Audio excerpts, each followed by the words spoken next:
Hi friends, I'm Abby and welcome back to my channel. Today I'm going to be doing a guide to John Gwynne, where to start, what his books are like, my opinions on them all, everything you might want to know about John Gwynne and his books. I will preface this by saying that I love John Gwynne's books, if you didn't already know. So this is a bit biased towards the absolutely loving pretty much everything this man has ever written, but here we go. It's a guide to his books, my opinions, where to start, everything you might want to know. So John Gwynne has written 8 published books over 3 series. So you have the Faithful and the Fallen series, which is started off with Malice. So you have Malice, Valor, Ruin, and with the 4th book being Wrath. He then has the Of Blood and Bone series, with the first one being A Time of Dread, followed by A Time of Blood, and the 3rd book being A Time of Courage. And then he has a new series which has just started coming out, which is the Blood Sworn series, and the first book of that being The Shadow of the Gods. 3 series. Where do you start? I mean, obviously you have to start with the first book in each of the series. You do not start in the middle of the series. That is not something you can do. I mean, every now and again you do get companion series. These are not it. It's you read them through from the book 1. Looking at them, you have obviously 3 starts of the series, but I would say you have 2 starting points. You can either start with, not with Wrath. Where's it gone? You can either start with Malice or with The Shadow of the Gods, and these are your 2 starting points. I would not recommend starting with A Time of Dread, because I think that you need the groundwork of Malice. So talking about what each of the series is like, and then talk about my reasons behind saying which ones you should start with and where, depending on you, which one you should go with.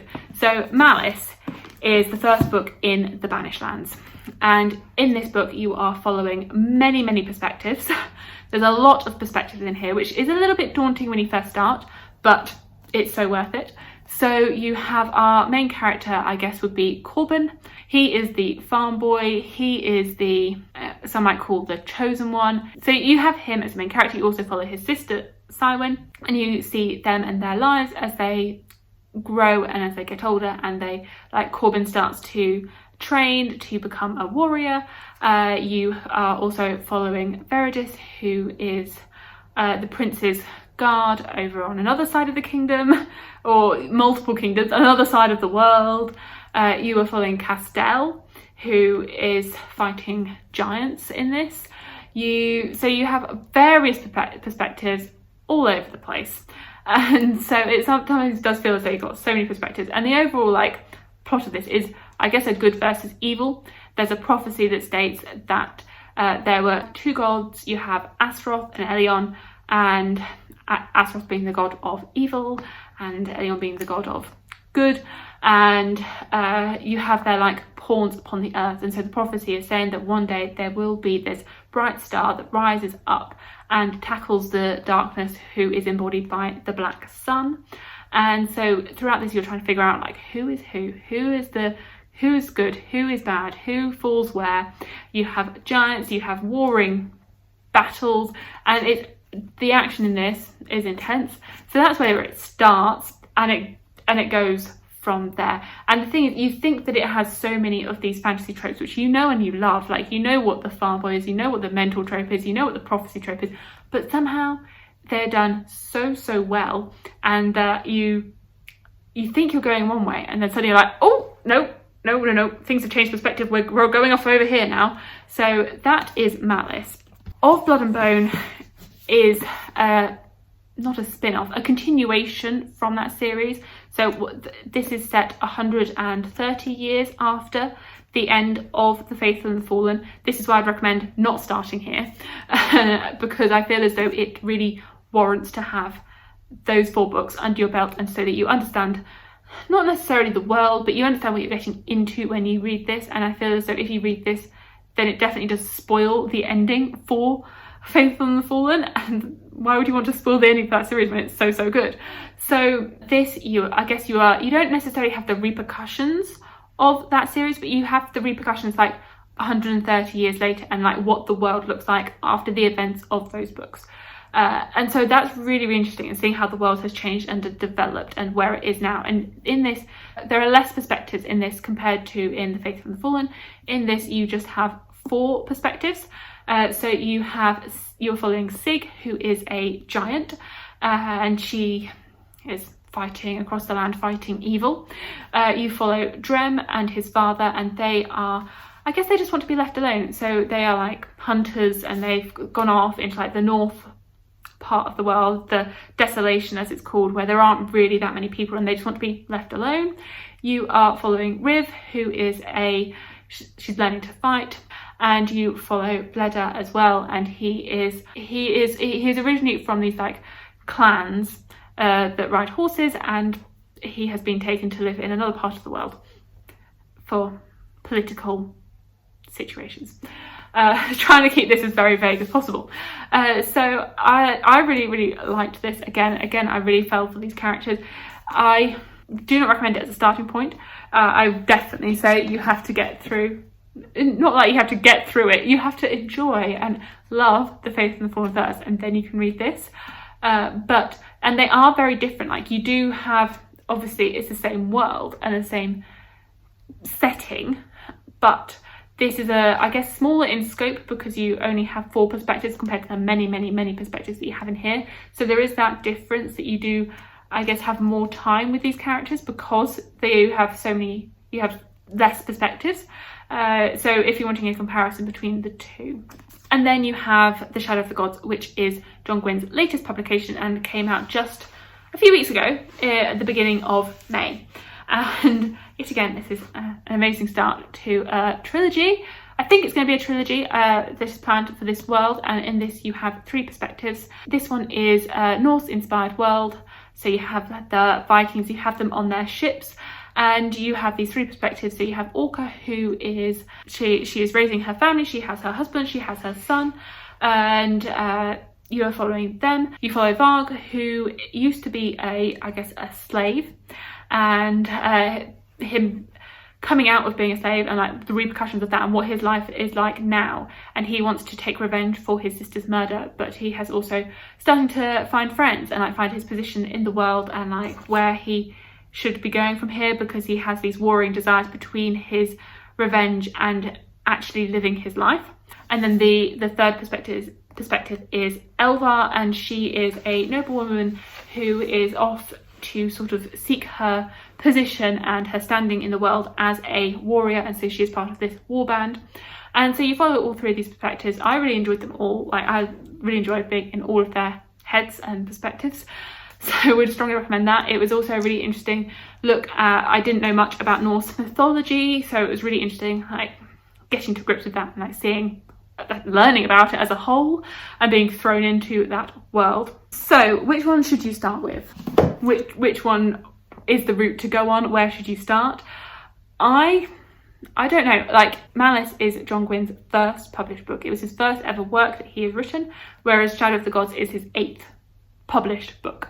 And so you can definitely see how his writing and his craft have improved from Malice to Shadow of the Gods. Like, critically, I would say that this is his best written book, and you can really see how his writing has definitely improved as the books have gone on. Personally, I think I'm not necessarily prefer Malice, but I think because having read 4 books in this series, I think I have more connection to the characters in The Faithful and the Fallen.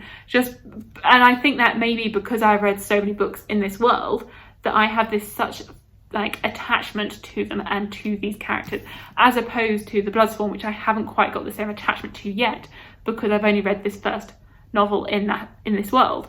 So there is that sort of, I guess, bias that I'm trying to deal with in my head when I think about which one you should read first. But critically, I think this is the best written. Also, so potentially this is a good place to start, because then you can see if you like his writing style, you can see what you're getting into without having the pressure of thinking I've got so many books to read in a series, because this is the only one out. But then again, on the flip side of that, if you read Malice, you do have the whole series available to you to read straight away, because it is all published, it is all out. You can just read the whole thing and enjoy it and love it. Hopefully. hopefully. So yeah, there is that two sides. And I will say as well, it could depend on what you prefer in perspectives. Like this is 3 perspectives, whereas this is many perspectives. So there is that could sway you depending on how you are with perspectives. And I will say that both of these, or neither of these, have a character list in them. There is character lists in the rest of this series. That is a slight thing that I would have loved, a character list in both of these. Because although this is only 3 perspectives, you do have warbands and they do add up in perspectives, and this you do have a lot of people. So that would be my one critique.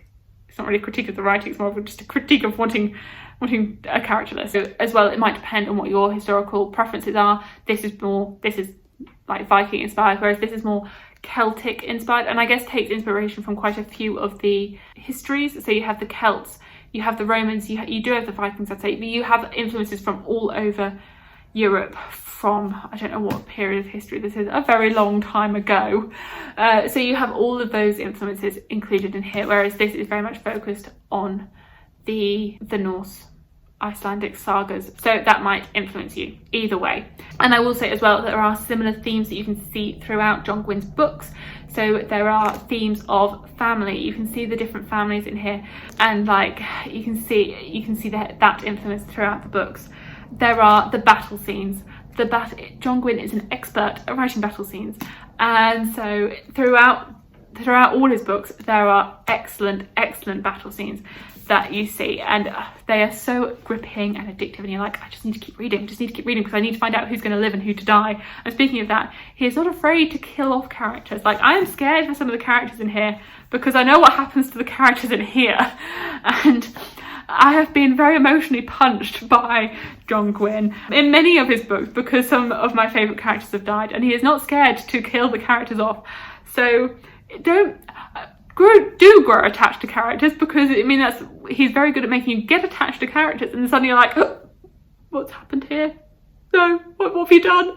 So that is, I guess, a theme. But these are very brutal worlds that he's written in these fantasies. Like, these are not necessarily the places that you would want to wake up in and suddenly realise that you are surrounded by these dark, twisted things. In all of his books, I have noticed animal companions, which I have loved experiencing, seeing all these animals. But alongside these animal companions that you might want as animal companions, there are definitely animals in here that I would never want to come across. There is a scene in here, I can't remember what chapter it was, which just made me freak out a little bit. It made me squirm. I was like, ooh. And so there are definitely creatures in the books that you would never want to come across. So lovely animal companions that you'd want, and all the animals that you do not want to ever come across in these. And the twists. He is an expert at a twist.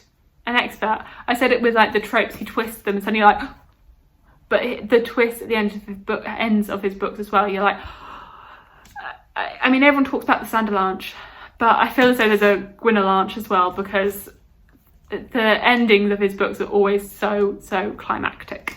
Those are some of my thoughts on all of John Gwynne's books, and hopefully, if I haven't persuaded you before now to read John Gwynne, I hope this is like the push to read John Gwynne's books, because I feel as though everyone should read his books, and I would strongly recommend reading them. And if you read them, please let me know, because I love gushing about these books and I love sharing my love for them.